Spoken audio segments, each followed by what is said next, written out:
Ahojte, v tomto videu by som vám chcel predstaviť naše wall-ball medicimbaly, šité a plnené u nás v našej vlastnej dielni na Slovensku.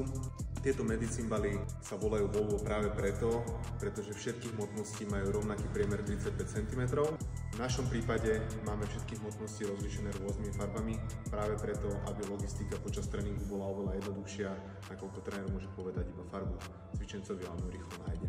Naše medicimbaly sú tvorené z troch častí, alebo vyrábané z troch častí. Prvou, ktorá je na povrchu viditeľná, je práve ten plášť, ktorý je tvorený z PVC plachtoviny, ktoré je zaliata skôlamatová mriežka pre lepšiu pevnosť. Šviky medicimbalov sú dvakrát šité.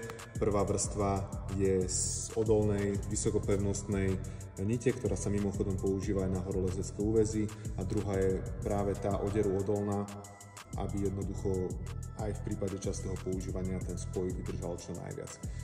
Vnútro medicimbalu tvorí jadro so záťažou a obal z technickej vaty. Jadro so záťažou je balené do dvojitého obalu a jeho vnútro tvorí gumený granulát, štrk alebo polystyrenové guličky.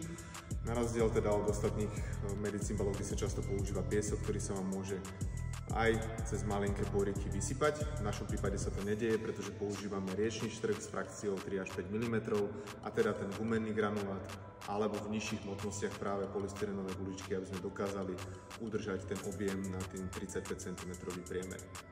Jadro je uložené presne v strede medicimbalu, a teda medicimbal je vďaka tomu pekne vyvážený a vhodný na akékoľvek typy tréningov.